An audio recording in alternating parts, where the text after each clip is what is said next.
Nah hari ini kita mau bahas podcast apa Kak Obed? Podcast apa ya?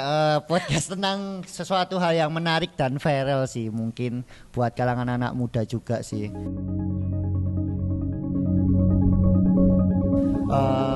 Kita daripada ngomongnya salah-salah nih Dian, kita mau ngenalin hambanya yang sudah ahli ini.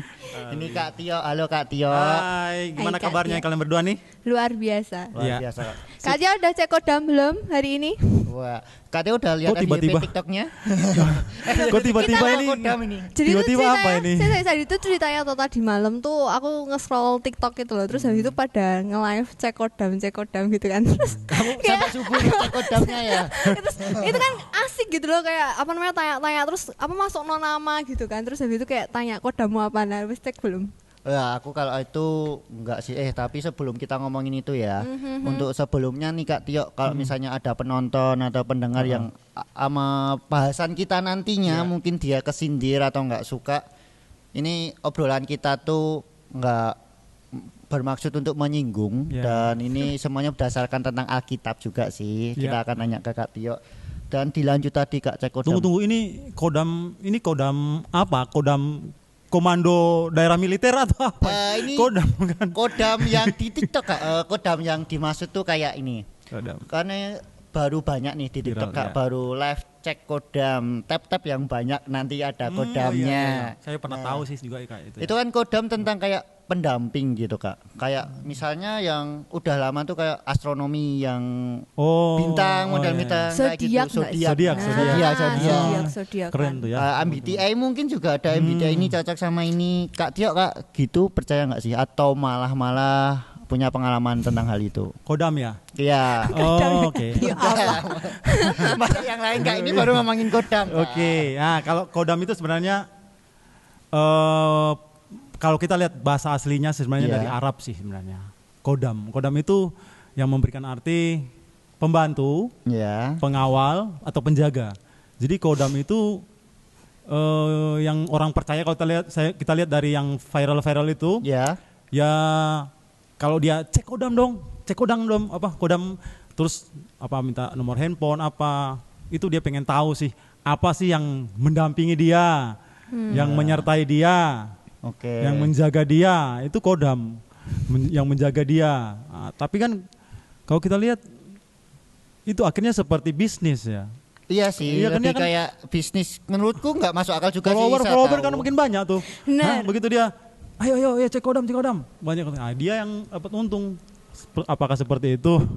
Tapi tuh toh Kak, kalau di TikTok tuh itu kan kayak main-main aja kan. Masa ada kodam ular keket kan nggak mungkin toh. Nah jadi rawat ontek. makanya itu kan kayak itu sangat tidak mungkin, kayak itu cuma main-main. Tapi sebenarnya kodam tuh ada yang beneran nggak sih, kayak sejagani kita beneran tuh ada apa enggak kayak gitu. Kak Tio pernah nggak atau punya nggak? Gini ya, di dalam dunia ini kan sebenarnya ada yang kita bilang roh Tuhan ya, ada roh Tuhan dan ada juga roh jahat. Ya, roh jahat. Lucifer kan sewaktu dia jatuh, dia dilemparkan dari hadapan Tuhan, jatuh ke bumi, dia itu menyesatkan dengan berbagai banyak cara kan.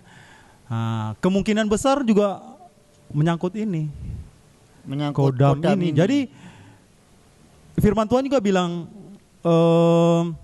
rohmu lebih besar daripada roh yang ada di dunia ini kan. Ada di ayatnya. Berarti ada. Sebenarnya ada. Kuasa kegelapan itu ada. Cuma kan bahasanya kita sini, kita bahas kodam kan. Kodam itu kan memang bahasa dari sana, dari Arab.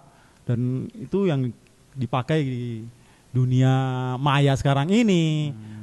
Jadi kalau saya sih sebenarnya memang ada. Kodam itu ada. Kak Tio pernah punya pengalaman tentang kodam atau hal-hal semacam? Kalau pengalaman sih saya dulu pernah punya, tapi saya modelnya jimat sih.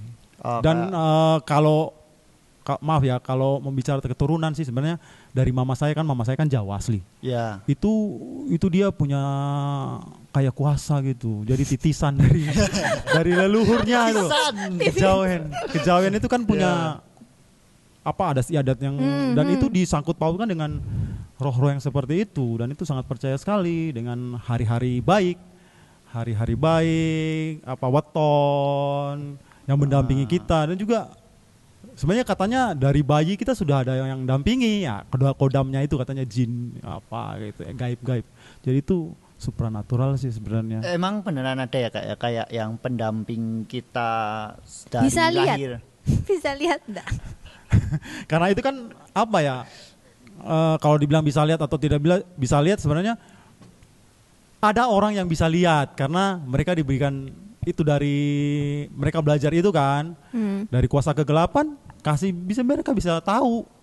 Berarti kalau misalnya mau punya kayak gitu tuh harus belajar sih. Atau cari atau turunan? Ada yang turunan itu dari orang tuanya nurunin itu. Kan biasanya kalau ilmu itu dia akan diturunin ke generasi kan. Seperti itu. Ada yang nyari pengen punya kekuatan yang lebih daripada manusia yang pada umumnya sih, sebenarnya sih kayak itu. Cuman kalau kita kan orang Kristen kan, khususnya kita anak-anak Tuhan kan nggak boleh sebenarnya. Ya, tapi kalau turunan gimana Kak? Kan kita nggak tahu, kita nggak bermaksud untuk punya juga kan kalau turunan. Ya kalau turunan kan. Apakah harus dilepaskan? Ya. Harus dilepaskan walaupun itu keturunan. Karena coba kita mulai ya. Kita baca firman Tuhan ya. Firman Tuhan ini. Harus ini tetap harus ini soalnya. Karena gini, kalau kejawen itu, itu kan sebenarnya itu menganut adat istiadat. Ya, dari leluhurnya, dari zaman itu sudah ada turun menurun, dan itu kuat sekali, dan itu ditunggangi oleh kuasa kegelapan. Dan orang itu kadang nggak tahu ya. Karena seperti saya dulu itu saya pikir ini ilmu putih kok. Mama saya seorang dukun, maksudnya dia nolong orang ya. Okay. Mama saya nolong orang bersalin ditolong, orang yang kesurupan itu dipanggilin mama saya. Tapi pakai gitu-gitu. Maksudnya pakai gitu-gitu pakai apa ini? Pakai apa ini maksudnya pakai gitu-gitu? Pakai apa ya? Saya jampi-jampi. Ya begitu dipanggil kan, disuruh minta tolong ini kerasukan. Akhirnya mama saya cuman bisikin ke orang yang kerasukan itu, setannya pergi gitu loh. Kalau gitu berarti enggak usah. Ternyata setelah saya belajar firman Tuhan, kan ada firman Tuhan yang mengajarkan kita bahwa kalau ada orang kerasukan terus yang menyembuhkan itu bukan menurut firman Tuhan, berarti dia ngusirnya pakai kuasa kegelapan juga. Tapi yang levelnya lebih tinggi nih. Nah, kita kan masuk ke kayak kerajaan iblis ya.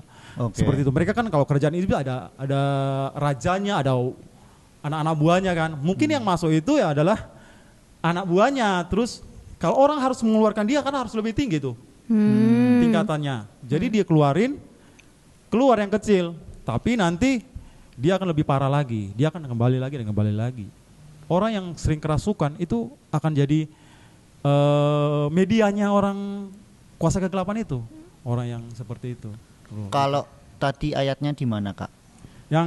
Itu yang ini loh. Dalam Imamat 19:31 berkata ini, janganlah kamu berpaling kepada arwah atau kepada roh-roh peramal. Janganlah kamu mencari mereka dan dengan demikian menjadi najis karena mereka akulah Tuhan Allah. Ini sebenarnya warning ya buat kita anak-anak Tuhan. Jangan sampai kita nanya ke roh-roh itu.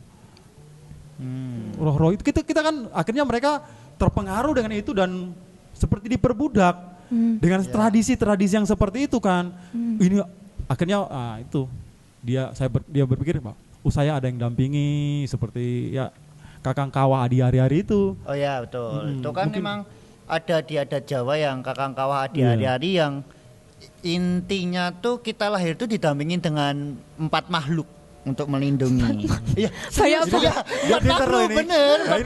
Kenapa enggak 7? Kenapa harus 4? Kalau 7 itu agak sempurna ya. Kalau 7 itu kayak sebenarnya ada mitos juga yang 7 itu adalah 7 kembaran. Kita tuh punya 7 kembaran di dunia. Percaya nggak percaya sih. Kalau itu kan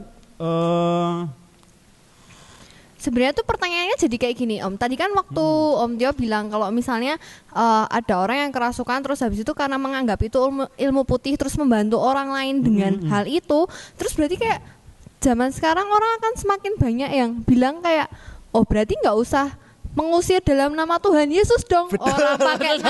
Orang pakai nama apa namanya, misalnya nama sama-sama pakai ilmunya kan. Gitu. Sama-sama Itu ilmunya kan tinggal juga tinggiin. diusir kayak gitu. Maksudnya sekarang apa yang membedakan? Akhirnya gini loh. Akhirnya orang itu dia akan tetap terikat dengan kuasa kegelapan. Nggak akan pernah lepas. Karena hanya digantiin, berganti aja. Dia aja berganti aja, yang satu ke sana, yang satu masuk. Kenapa gitu? Kenapa apa bedanya dengan gitu? Karena gini loh. Gini loh, maksudnya kan tadi kan benar kan? Maksudnya mengusir, tadi contohnya mengusir setan tidak dengan nama Tuhan Yesus. Works kayak gitu loh. Setannya pergi kayak gitu. Nah, nanti kalau misalnya kerasukan lagi, gitu lagi aja kan nanti setannya pergi lagi. Nah, terus apa bedanya kalau samanya?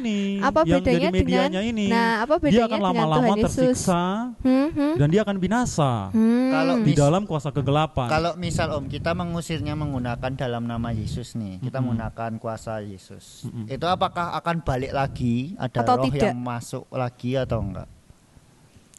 Selama orang yang dilepaskan tadi dia nggak buka celah.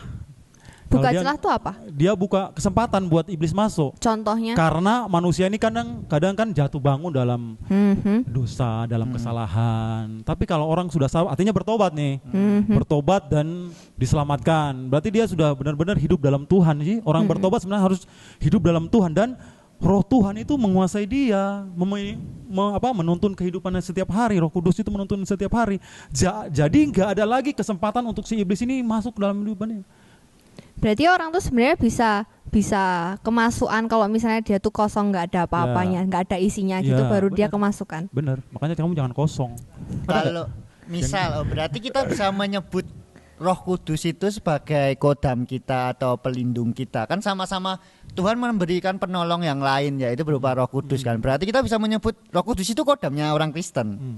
Apakah bisa ditasamakan dengan hal itu? Kalau kita kembali dengan bahasa aslinya sih sebenarnya, bahasa aslinya kan Arab tadi itu pembantu, betul. Penjaga, pengawal.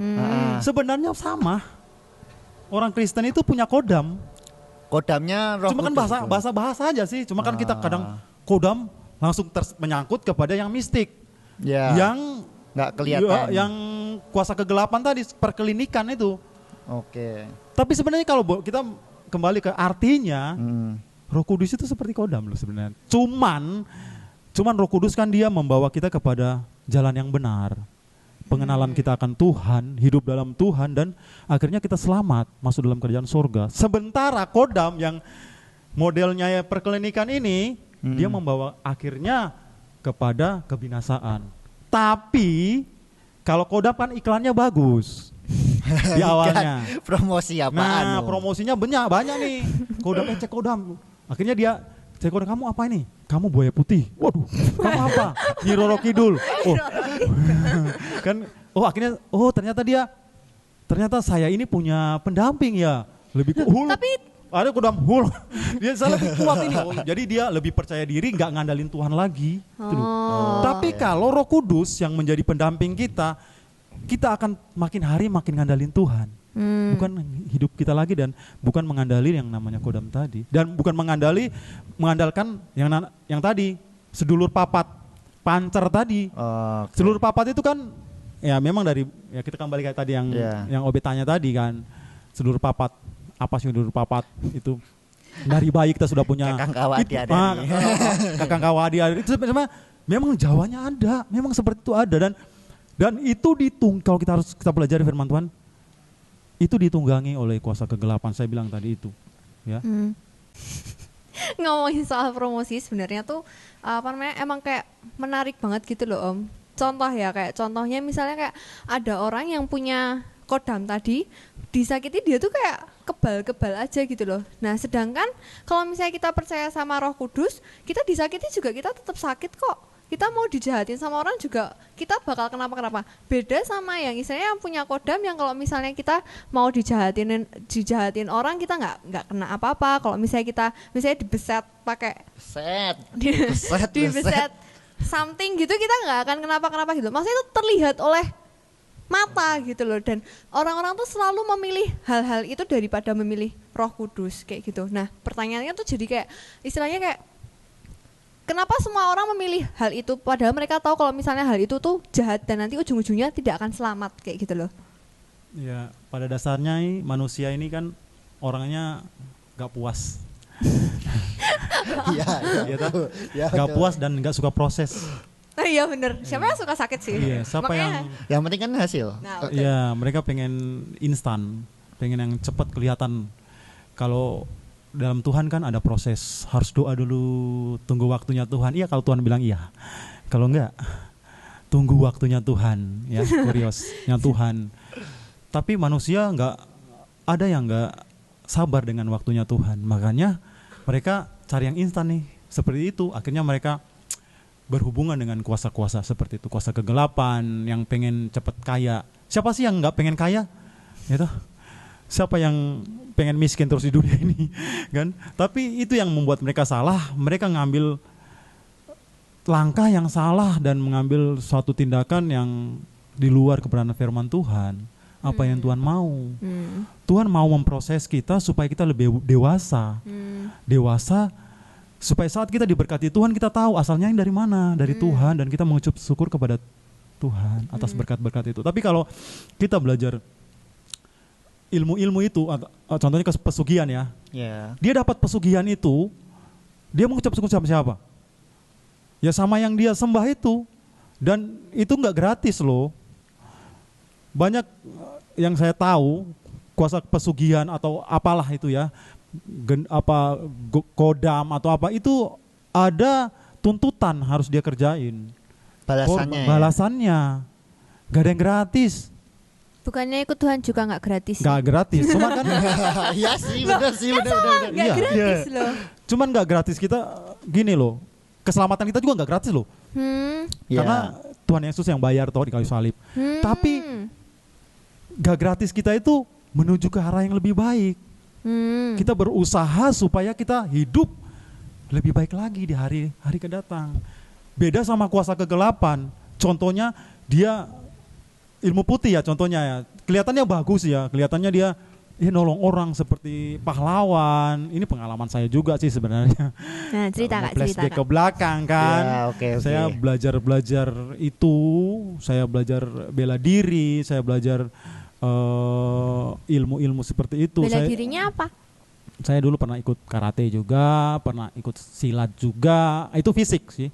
Kalau kan karate itu kan fisik toh. Tapi saya juga belajar yang namanya ilmu-ilmu kayak jampi-jampi, baca-baca supaya kamu mau tahu ini, kamu mau tahu ini. Jangan kamu gitu. nanti belajar. Kan kalau misalnya kita mendatangkan Om Tio di sini berarti kan kayak mau belajar kodam. Enggak no. Itu seperti jampi-jampi sih. Terus punya jimat juga. Jimat saya dulu. Kalau aku tanya aku juga nanti dikira aku mau punya jimat lagi. Om kalau misal nih Om kan Om Tio kan katanya kalau dalam hal semacam itu ya? Oh boleh silakan Om, santai aja santai. Kalau dalam hal kayak gitu kan di ibaratnya tuh kayak ada ilmu hitam dan ilmu putih. Kalau orang yang belajar tentang ilmu putih itu apakah imbalannya itu akan sama atau enggak sih? Sama kayak maksudnya sama atau enggaknya tuh sama-sama bakal masuk neraka atau enggak? Atau orang itu tuh belum tahu kalau itu juga hal yang jahat ilmu putih? Kebanyakan orang yang mendalami ilmu putih dulu ini ya. Kalau ilmu hitam kita tahu udah pasti dia ke sana lah. Kalau ilmu putih kan kita yang tahu kebenaran firman Tuhan tahu mereka akan kemana. Karena orang yang hidup di luar Tuhan Yesus, karena firman Tuhan bilang tidak ada yang datang kepada Bapa kalau tidak melalui aku. Berarti kan kalau sampai kita mau ke surga itu kan melalui Yesus, bukan yang lain. Nah, orang yang belajar ilmu putih ini yang mereka nggak pahami.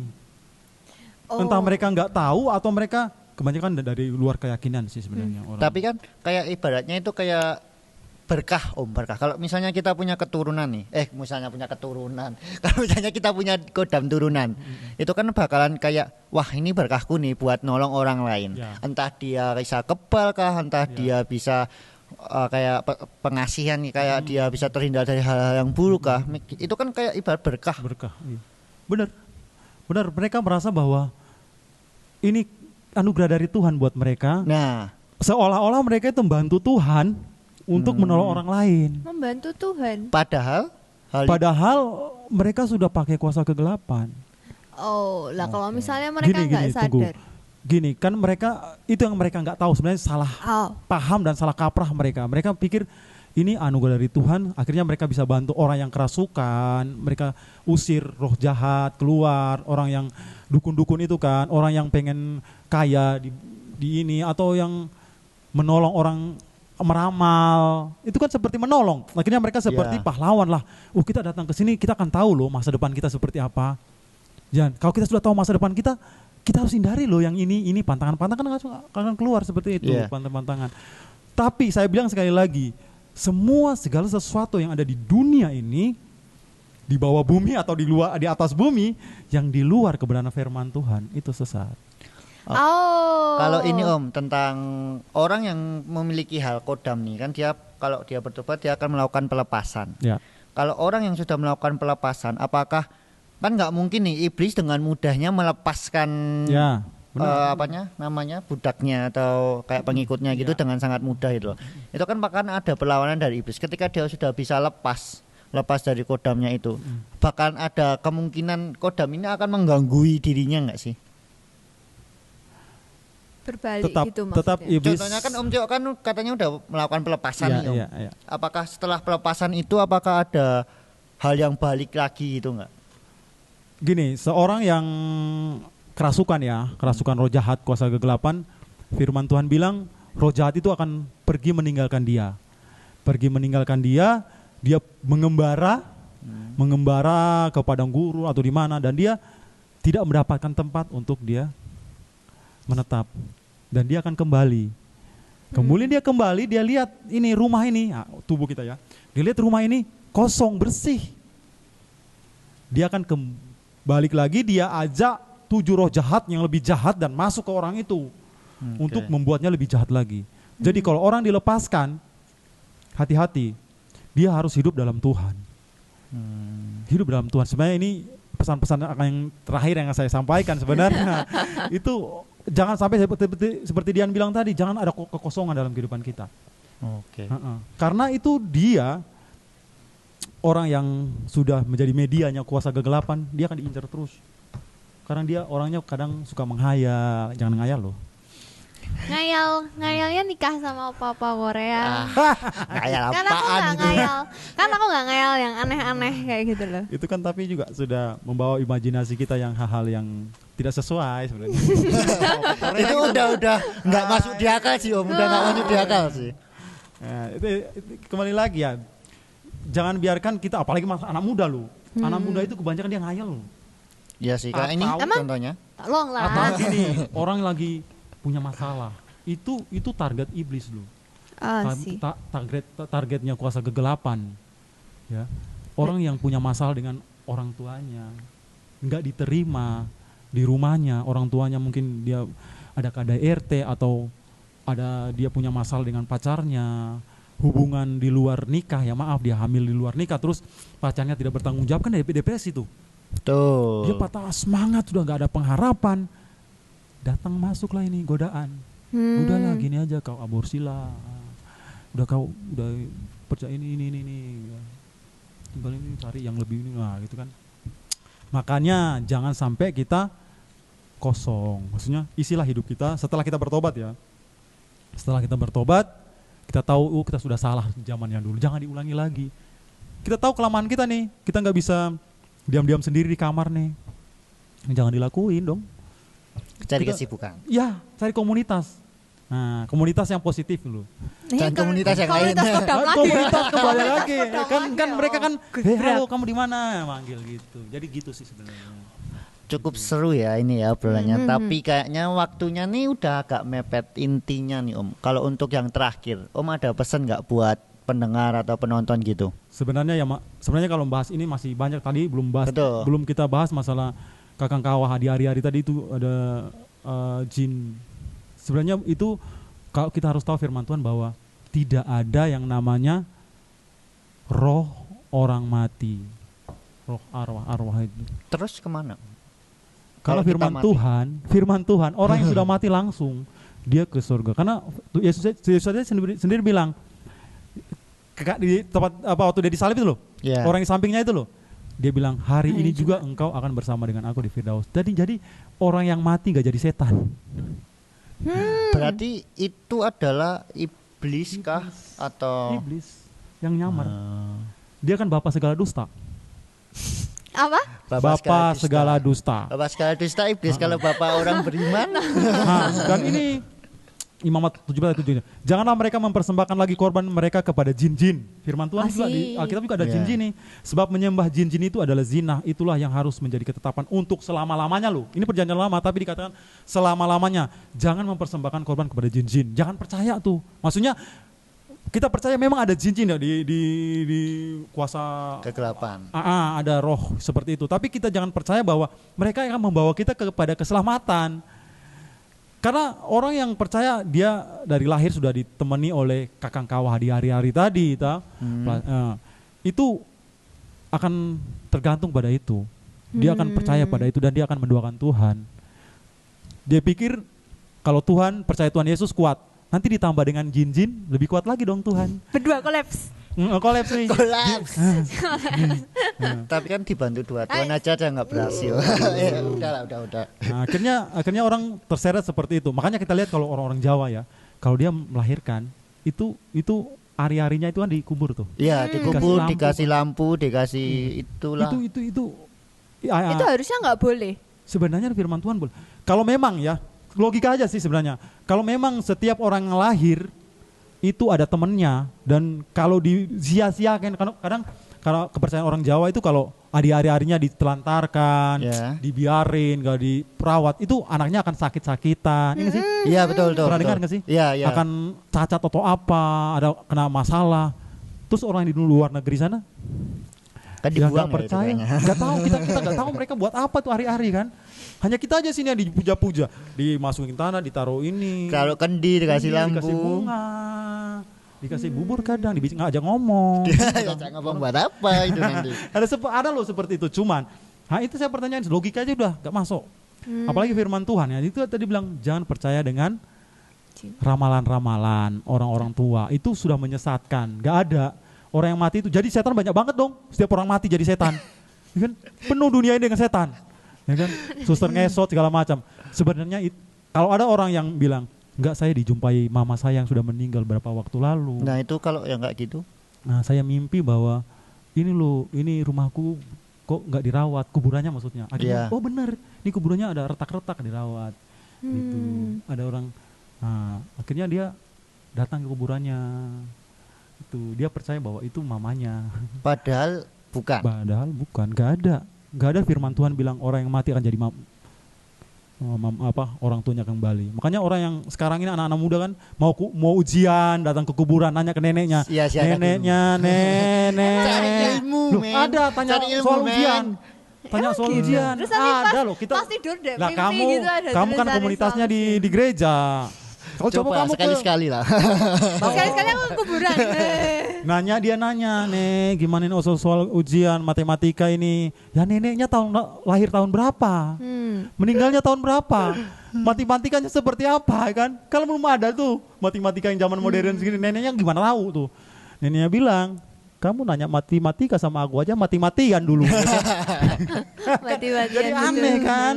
Betul. Kenapa nanya? Itu kuasa kegelapan akhirnya masuk di situ. Masuk di situ dikasih jawaban di mimpi. Tadi kamu ke rumah ya, tanya kepada nenek. Ini, makanya kamu bawa bunga dong, atau ayam hitam, ayam putih. Akhirnya kita nyembah, akhirnya kita percaya seperti itu. Akhirnya setiap hari kita hidup dalam seperti itu. Ingat loh, apapun yang engkau percayai itu akan terjadi, diimani. Oke. Itu yang terjadi kepada jimat-jimat. Kris, apapun yang kita imani, ini kris, ini gelas ya, saya minum dulu. Ini gelas. Adanya. Saya imani ini akan ada penghuninya dan saya doain, saya kasih sesembahan di situ. Ini kuasa kegelapan tahu nih. Oh, dia lagi nyembah tuh. Dari diharap tuh. Masuk dia. Oke. Masuk dia, kita lagi bawa-bawa ini terus.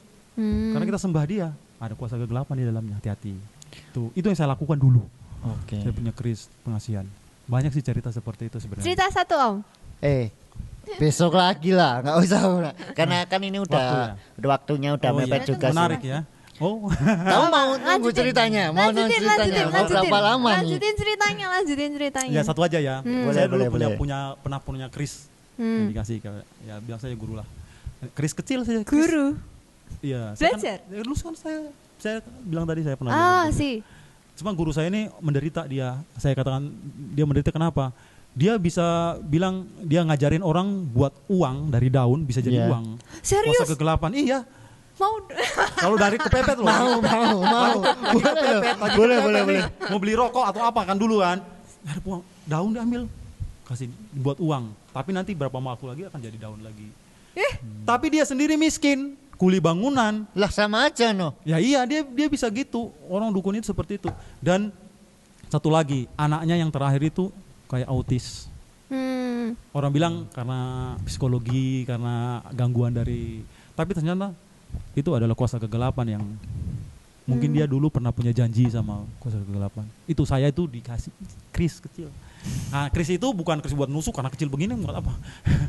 Itu buat pengasihan sih sebenarnya. Pengasihan itu kalau kita bawa di mana-mana orang jadi sayang sama kita. Hai kayak gitu. Kalau nggak bawa itu nggak disayang sama orang. Masih nggak krisnya? Ya kan saya sudah jadi hamba Tuhan. Oh dari buang. Aku kira masih lumayan 2000, bisa. Tahun 2000-an sih, dari 2000-an sudah lama banget. Itu saya bawa pas dulu saya ke kampung, di kampung baru kan saya orangnya seneng coba masuk ke daerah yang baru dan cari yang hebat di situ. Coba ya. Nantangin ya. Ya itu. Akhirnya saya bawa itu ada pengeroyokan. Saya disingkirin sama orang yang nggak kenal. Masuk kamu ke rumah sini, situ bahaya loh. Gara-gara bawa kris itu. Tapi saya bawa dingin semua badan saya. Itu kuasa kegelap. Jadi dingin gitu loh. Auranya gitu loh. Nah, kemudian satu kali waktu kita pergi lagi nih. Itu kris tak tipin sama temanku. Coba kamu pakai ini. Kita turun. Aku dihajar sama orang. Karena enggak bawa kris. Iya. Temanku yang di ini. Akhirnya kita tergantung sama dia. Sama kris itu. Setelah saya bertobat saya tahu, salah seperti ini. Saya buang, balik lagi, balik lagi loh itu barang. Sampai endingnya nggak balik tuh diapain Om? Dibakar. Barang itu dibakar. Harus dibakar. Saya bertobat, saya di youth camp itu saya bertobat. Saya serahkan semua, saya ngguling, saya dibuang itu semua. Dan sampai sekarang nggak balik lagi. Karena kan dia sudah tahu sekarang saya milik siapa. Kamu sekarang milik siapa? Milik sini. Nah itu kalau jimat. Ya gitu.